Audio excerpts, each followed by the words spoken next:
오늘 본문에 나와 있듯이 요셉의 별명은 꿈꾸는 자입니다. 그는 미래에 있을 일들을 꿈꿨고 그 꿈은 실제로 이루어졌죠. 가나안에 살던 작은 한 아이가 꾼 꿈이 많은 시간을 지나서 그리고 애굽이라는 먼 땅에서 극적으로 이루어졌던 겁니다. 여기서 중요한 것은 요셉이 꾼 꿈은 형들의 곡식단이 자신의 곡식단에게 절했다는 것과 해와 달과 열한별이 자신에게 절하는 꿈이었다는 겁니다. 하지만 우리는 일반적으로 요셉의 꿈이라고 하면 뭐부터 생각을 할까요? 아마도 총리가 되었다, 그의 비전이 이루어졌다, 이것부터 생각을 하게 될 겁니다. 부모에게 사랑받던 아이가 형제들의 시기로 인해서 종으로 팔려가게 되고 죄인이 되어서 누구보다 낮은 자리에 있다가 왕의 꿈을 해석한 것으로 인해 가장 높은 자리에 오를 수 있었다는, 그렇게 가장 높은 자리에 오르게 되었다는 이런 극적인 성공 스토리로 받아들이는 것이 일반적입니다. 아무도 생각지 못한 것을 작은 아이가 비전을 꿈꾸고 그의 비전은 애굽의 총리로 실현되는 기적 같은 일이 일어났다, 이런 식으로 요셉의 꿈을 받아들이곤 한다는 겁니다. 애굽의 총리가 된 것에 집중을 하죠. 하지만 우리가 잘 알고 있다시피 요셉의 이야기의 큰 줄기를 형성하는 것은 집단이 절한 꿈과 해달별이 절한 꿈입니다.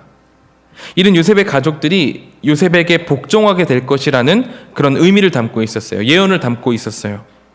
이 꿈은 요셉이 얼마나 큰 사람이 될 것인가에 대해서는 관심을 두고 있지 않습니다. 요셉에게 꿈을 주신 하나님의 의도는 형들이 그렇게 요셉을 해하려고 하고 미워했음에도 불구하고 주님만은 요셉을 선택하셨고 그에게 언약을 잊게 하셔서 아브라함에게 약속하셨던 그 언약을 하나하나 이어가게 하시겠다는, 하나님께서 요셉을 통해서 그 모든 것들을 이어가게 하시겠다는 섭리이자 의지의 표현이 바로 이곳에 담겨 있다는 것입니다. 요셉이 얼마나 대단한 사람이 되었느냐가 중요한 게 아니라 요셉을 들어서 일하고 계신 우리 하나님의 손이 참 놀랍다는 거, 우리 주 하나님의 능력이, 그 섭리가 놀랍다는 게 중요한 점이라는 거죠. 그런데 우리는 요셉이라고 한다면 꿈꾸는 자, 총리가 된 자, 크게 성공한 자, 이렇게 받아들이곤 한다는 거예요. 요셉의 이야기를 통해서 기독교인이 성공해야 되는 이유라든지 아니면 요셉처럼 비전을 꿈꿔라, 이런 식으로 성공의 근거로 삼는다는 거죠. 총리가 되어서 영향력을 미치는 모습을 보면은 얼마나 멋지겠냐, 너희들이 높은 자리에 올라서, 주일학교 학생들이 높은 자리에 올라서 그리스도인으로서 영향력을 펼치면 얼마나 멋있겠느냐, 이런 것에 근거가 된다는 거죠. 하지만 우리가 앞서 이야기했듯이 요셉의 꿈은 하나님의 섭리에 대한 예고입니다. 구약 출애굽 시대의 창세기를 처음 받아든 이스라엘 백성들, 모세가 전해준 이 창세기를 처음 받아든 이스라엘 백성들이 이 장을 읽으면서, 37장을 읽으면서 어떤 생각을 했을까요? 아마도 하나님께서 우리 민족의 조상에게 어떤 일을, 무엇을 하실까에 대한 기대를 품었을 겁니다. 요셉의 자아 실현이 어떻게 될 것인가, 이런 걸 생각하는 게 아니라 그 하나님의 언약이 거기서 끊어지지 않고, 끊어질 위기에 처해 있는데 거기서 끊이지 않고 어떻게 우리 민족에게까지, 나에게까지 이어져 오게 되었나, 이 생각을 했을 거라는 거죠.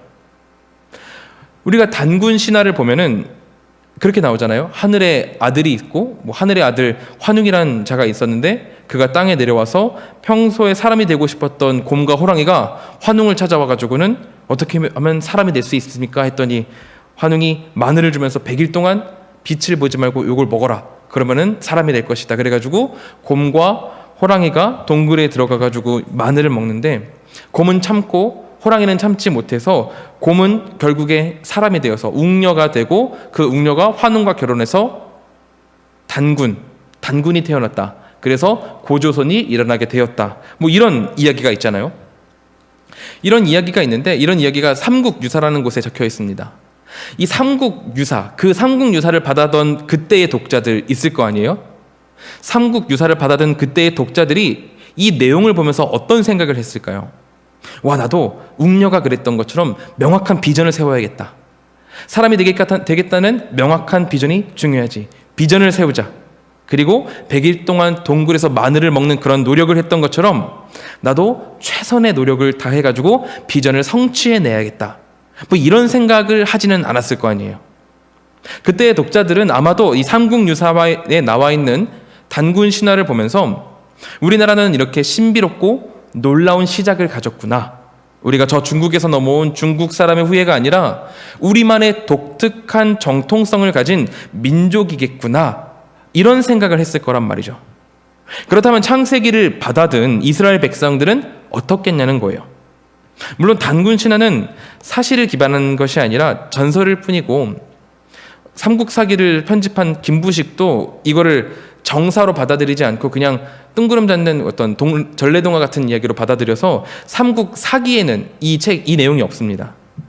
지금 제가 창세기의 이야기를 한 나라의 자긍심을 고취시키기 위한 허무맹랑한 전설 정도로 치부하자는 게 아니라는 겁니다. 창세기는 지금도 살아 역사하시는 하나님께서 우리에게 주신 하나님의 이야기가 분명합니다. 하나님께서 태초를 창조하시고 하나님께서 그의 백성들을 어떻게 이끌어 오셨으며 하나님의 언약이 지금까지 어떻게 연결되고 있는지를 나타내주고 있는 분명한 하나님의 말씀입니다. 10가지 재앙을 통해서 이스라엘 백성들을 구원해내신 놀라운 하나님이세요. 그 하나님께서 이스라엘 백성들에게 주신 책이 바로 이 창세기입니다. 그렇다면 이 모든 것을 직접 경험한 이스라엘 백성들이 창세기를 딱 펴서 요셉의 이야기, 이 37장을 받아들였을 때 어떤 생각을 했을 거냐는 거죠.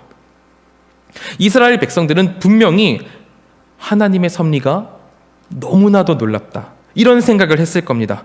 와, 나도 요셉처럼 비전을 꿈꾸고 비전을 성취해야겠다. 뭐 이런 이야기를 하는 것이 아니라, 이런 생각을 하는 게 아니라 하나님은 세상과 우리를 향한 꿈을 가지고 계시고 그 꿈이 지금 나에게까지 전달되어서 출애굽을 하고 광야에서 하나님이 주신 땅을 향해 나아가는 우리에게까지 전달되어서 이제 우리는 하나님이 주신 땅에서 하나님과 그 꿈을 이루어 나가게 되겠구나 하는 하나님의 아버지에 대한 믿음과 이해와 그리고 신뢰가, 그 놀라움이 쌓여갔을 거라는 거죠. 그러므로 우리는 오늘 본문을 들어가기에 앞서서 요셉의 꿈에 대한 몇 가지 오해를 교정하고 들어가야만 합니다. 꿈은 세상 사람들도 꾸거든요. 내가 뭔가를 이룩해내겠다는 꿈을 가진 멋진 사람들이 이 세상 안에 너무나도 많습니다. 현재 세계 5위 정도의 시가총액을 가진 회사가 테슬라라는 전기차 회사입니다. 이 테슬라가 얼마나 대단한 그룹이냐면은 보통 그룹이 시가총액이 3년 전보다 5%, 10% 올랐으면 잘 올랐다 그러거든요. 그리고 많이 오르면 50% 오르고 정말 대단하다 그러면 100% 오르는데 테슬라는 3년 전에 비해서 1500%가 올랐습니다. 단기간 안에 정말로 비약적인 발전을 한 그룹이에요. 이 그룹의 CEO인 일론 머스크라는 사람이 이 회사를 성공시키기 위해서 사무실에서 자면서 전기차를 대중화시키기 위해서 고군분투했다는 이야기. 이 이야기는 굉장히 잘 알려진 사실입니다.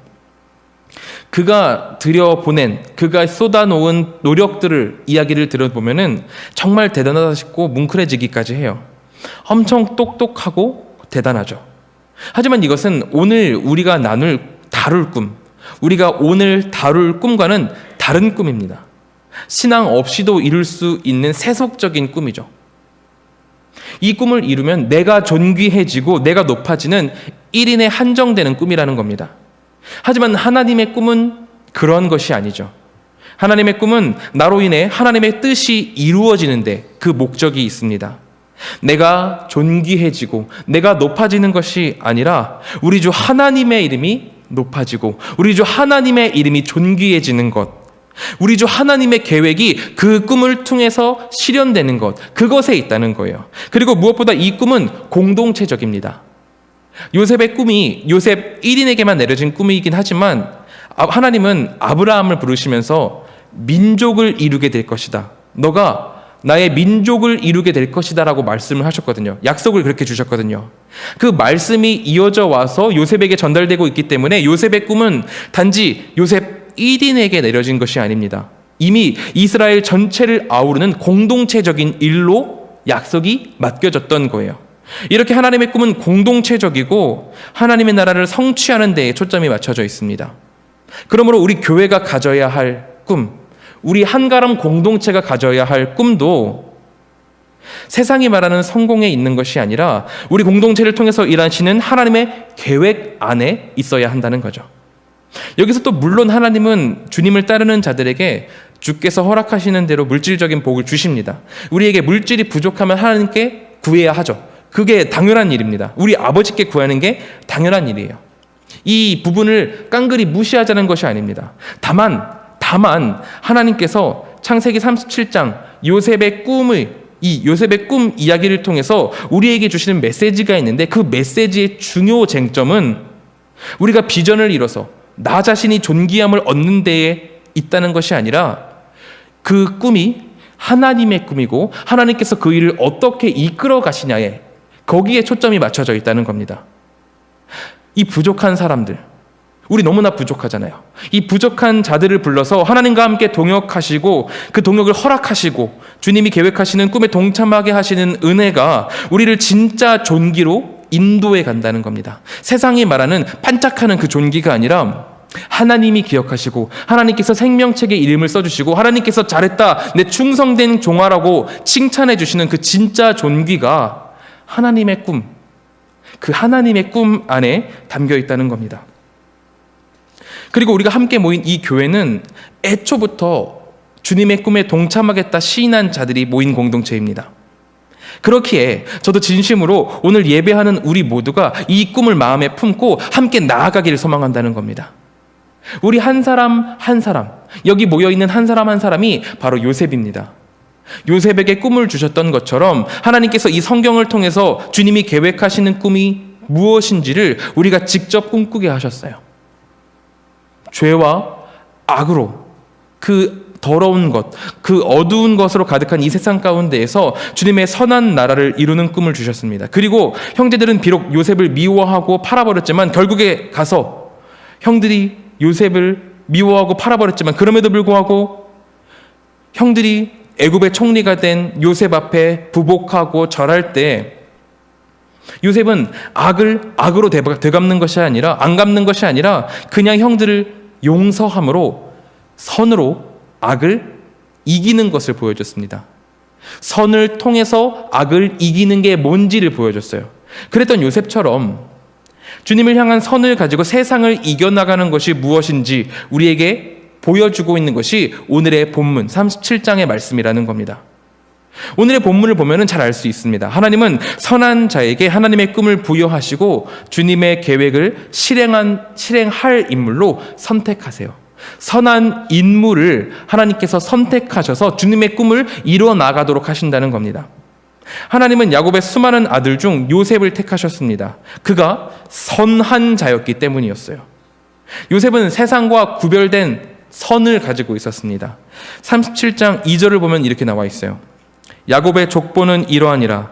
요셉이 17세의 소년으로서 그의 형들과 함께 양을 칠 때에 그의 아버지의 아내들 비라와 실바의 아들들과 더불어 함께 있더니 그가 그들의 잘못을 아버지에게 말하더라. 2절 뒷부분을 보면은 요셉이 형들의 잘못을 아버지에게 말하더라 이렇게 나와 있습니다. 여기서 보듯이 우리 번역은 잘못으로 번역되어 있는데 이 잘못이라는 것을 그냥 흘러 들어보면은 귀여운 실수 같은 느낌을 줍니다. 형들이 뭐 투닥투닥 싸우다가 요셉이 아빠한테 가가지고 아빠 형들 싸워요 이렇게 막 쟤들 잘못했어요 이렇게 잘못을 고자질하는 그런 느낌이에요. 그런데 본문에 나온 잘못을 원어로 보면은 이 원어가 악한이라는 단어로 사용되는 그런 단어거든요. 형들이 그냥 투닥거리는 그런 귀여운 싸움을 했다는 것이 아니라 악한 일을 해서 요셉이 아버지에게 가서 보고를 드렸다는 거예요. 형들은 요셉과 마찬가지로 아브라함의 자손입니다. 아브라함은 하나님의 뜻을 따르기로 작정한 하나님의 사람이에요. 그렇기 때문에 형들은 하나님의 뜻을 따르면서 세상과 구별되어 살아가야 하는 그런 의무가 있었습니다. 하나님께 선택된 자의 그 가족이니까요. 하지만 그들의 모습이 하나님 보시기에는 성경에 나와 있던 것처럼 악했던 거예요. 나중에 먼 미래에 요셉 앞에 부복하면서 그때는 뭐 그들이 회개하고 다시 건강한 모습으로 돌아오긴 했지만 지금 창세기 37장의 상황에서 성경은 형들의 모습이 악했다라고 표현을 하고 있습니다. 아무래도 그들의 모습이 아버지의 영향을 받았을 것 같아요. 야곱의 삶이 그 이전까지 완전히 구별된 삶을 살았다고 보기에는 조금 어려웠거든요. 하나님의 도우심으로 에서에게 용서를 받고 또한 정착할 때에도 여전히 그는 세상 근처인 세겜에서 머무르고 있었습니다. 그러다가 35장쯤 돼서야 하나님의 말씀을 듣고 이전에 약속했던 베델로 올라오거든요. 아들들은 아버지의 이런 모습들을 통해서 아버지의 모습 안에 순종이 조금 결여되어 있다 이것을 느꼈을 겁니다. 그것을 봤을 거예요. 하나님께 온전히 순종하지 못하고 있는 모습이 있다라는 것이, 아버지한테 그런 모습이 있다라는 것을 봤을 겁니다. 그래서 요셉의 형들에게 아직 하나님을 따르는 선이 무엇인지에 대한 기준이 굉장히 모호해질 수밖에 없었을 겁니다. 아버지께서 그렇게 행하셨으니까요. 야곱이 그랬으니까요. 그래서 악이 그들에게 익숙했던 거죠. 하지만 요셉은 그들과는 달랐습니다. 그가 왜 선했는지에 대해서는 성경에 나와 있지 않아요. 하지만 요셉은 선해서 악함과는 달라서 형들이 행하는 일들이 악하다라는 것을 알고 있었습니다. 그래서 그들과 자신을 구별하고 양육 책임자이자 적절한 심판자인 아버지에게 그들이 악한 일을 하고 있다라고 고발을 했던 거죠. 그러면서 자신을 악으로부터 구별했던 겁니다. 하나님의 길을 따르지 않는 악과 도덕적인 악, 이 두 가지 모두에서 자신을 구별해서 아브라함의 후손다운 모습을, 그 구별된 모습을 지키고 있었던 거예요. 요셉의 선함은 하나님 앞에 구별된 삶을 살아감으로 발현되었고, 하나님은 이 요셉의 모습을 보시고 그에게 하나님의 꿈을 부여하셨던 겁니다. 반대로 요셉의 형들은 어땠나요? 2절에 나와 있는 대로 그들은 악한 일들을 저질렀습니다. 또한 19절에 보면 이렇게 말하죠. 서로 이르되 꿈꾸는 자가 오는도다. 이는 명백한 요셉을 향한 조롱입니다. 같은 형제임에도 불구하고, 같은 가족임에도 불구하고 요셉을 따돌리면서 자신들과 선을 긋고 있죠. 그러면서 멀리서부터 요셉을 보며 죽이기를 꾀하는 모습을 보이고 있습니다. 이때 장남인 르우벤이 21절, 22절을 통해서 이렇게 이야기를 합니다. 르우벤이 듣고 요셉을 그들의 손에서 구원하려 하여 이르되 우리가 그의 생명은 해치지 말자. 르우벤이 또 그들에게 이르되 피를 흘리지 말라. 그를 광야 그 구덩이에 던지고 손을 그에게 대지 말라 하니 이는 그가 요셉을 그들의 손에서 구출하여 그의 아버지에게로 돌려보내려 함이었더라. 이렇게 21절, 22절만 떼놓고 보면은 르우벤이 되게 가족애가 있는 것 같아요. 나머지 형제들이 요셉을 죽일까 해서 보호해주는 모양새인 것 같죠. 하지만 르우벤이 잠시 자리를 비우고 그때 다른 형제들은 요셉을 애굽의 상인에게 팔아버리고 맙니다. 그리고 르우벤이 다시 돌아와서 한 말이 30절입니다. 아우에게로 돌아와서 이르되 아이가 없도다. 나는 어디로 갈까? 르우벤이 말해요. 나는 어디로 갈까? 동생은 지금 다른 나라에 팔려서 사라져버렸는데 동생의 안위는 걱정이 없고 자신의 위치와 상황을 먼저 생각하며 걱정하고 있는 모습이에요. 이게 지금 왜 이런 거라면은 르우벤이 장자잖아요. 원래 장자였습니다. 아버지의 장자권이 자신에게로 돌아오는 것이 당연한 일이었어요. 하지만 그가 잘못을 저지르죠. 아버지의 첩인 아버지의 첩 빌하와 동침하는 잘못을 저지릅니다. 거기에서부터 그의 장자권이 금이 가기 시작해요. 오늘 보면 37장에 보면은 요셉이 채색 옷을 입었다고 나오는데 이 채색 옷은 소매가 긴 옷을 이야기합니다. 소매가 길어가지고 손 바깥에까지 나오는 그런 소매가 긴 옷을 의미해요. 성경시대에 농사를 하거나 가축을 치려면은 소매가 짧은 옷을 입는 게 당연했습니다. 소매가 길면 불편하잖아요. 요셉이 긴 소매를 입었다는 것은 요셉이 그런 사람이 아니라는 거예요. 긴 소매 옷은 나라에서 관리를 하는 사람들이 입었던 귀한 옷, 귀한 사람이 입는 옷이라는 의미라는 겁니다. 그렇기 때문에 야곱이 요셉에게만 긴 소매 옷을 입혔다는 것은 그를 농사나 목축업에 사용하지 않았다. 그것을 하게 하지 않았다는 것을 의미합니다.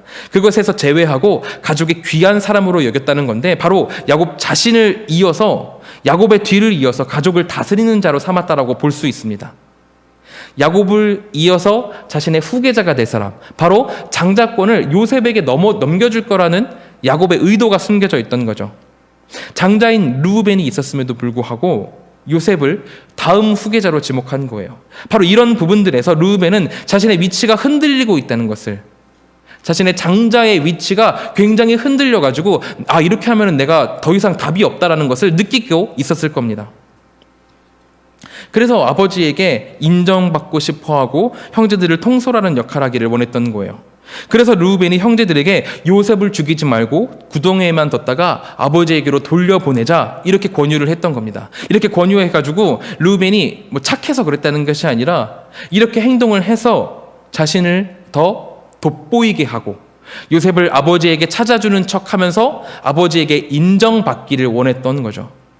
욕심 때문에 자신을 더 잘 보이게 하려는, 자신의 장자권을 더 공고하게 하려는 르우벤의 욕심 때문이었던 겁니다. 그의 안에 하나님의 선이 아니라 오늘의 두 번째 선, 가짜 선인 위선이 가득했던 거예요.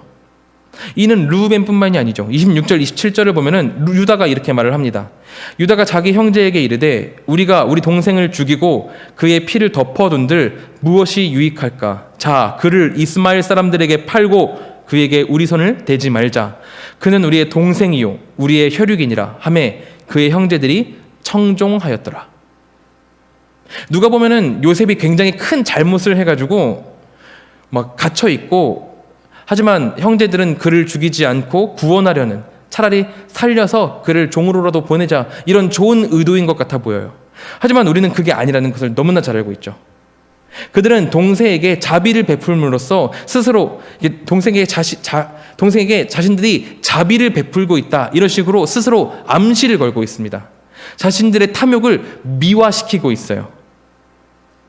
요셉의 형들 모두 자기 스스로 한 행동을 미화시켜가지고 자신들이 그 내면에 가지고 있는, 이면에 가지고 있는 더러운 탐욕을 선한 문장 안에 감추고 있다는 겁니다. 위선인 거죠. 우리는 이 부분들을 주의할 수 있어야 합니다. 형들의 모습이 우리 안에 있는 것은 아닌지 주의할 수 있어야 한다는 거예요. 이 위선의 모습은 너무나도 쉽게 우리의 삶에 나타나곤 합니다. 하나님을 위한 것이라면서 그 속을 들여다보면은 내 욕심을 채우려는 더러운 의도가 숨겨져 있곤 하죠. 이번에 러시아가 우크라이나를 침공을 했는데 그때 러시아가 된 이유도 굉장히 의로웠습니다. 그냥 보기에는 굉장히 의로워요. 우크라이나의 돈바스라는 지역이 있는데 그 돈바스에 러시아를 지향하는 전체들이 있고, 그 러시아 사람들이 친러시아 사람들이 우크라이나 정부의 공격을 받아가지고 굉장히 피폐해지고 어려운 일을 겪고 있기 때문에 그들을 구해내기 위해서 이 전쟁을 한다라고 좋은 그런 의유를 대고 있습니다. 그 돈바스 지역이 소련 시절에 우크라이나 원주민들을 쫓아내고 러시아 사람들을 살게 한 그런 곳이거든요. 그러다 보니까 친러시아계 사람들이 많이 남아있을 수밖에 없습니다. 그래서 그들이 독립을 요구하면서 우크라이나 정부와 무장투쟁을 하고 있는 거거든요. 러시아는 이 지점을 들먹이면서 그들을 구해야 한다, 그들을 지켜야 한다는 이유로 우크라이나와 전쟁을 시작하고 있는 겁니다.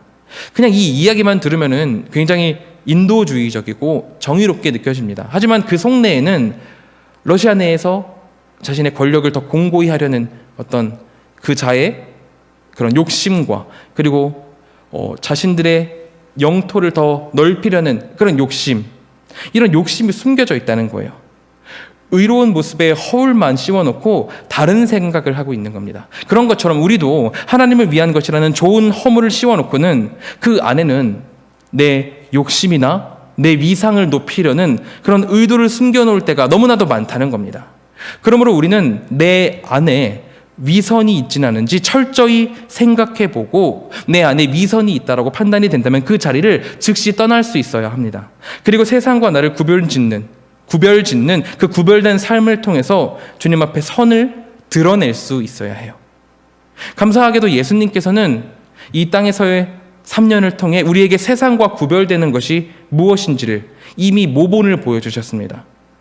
선한 것이 무엇인지를 우리에게 보여주셨어요. 그리고 그 십자가 사건을 통해서 예수 그리스도의 이름을 묻는 것만으로도, 그 이름을 시인하는 것만으로도 죄를 이겨내고 진정한 선함으로 나아갈 수 있도록 길을 열어주셨습니다.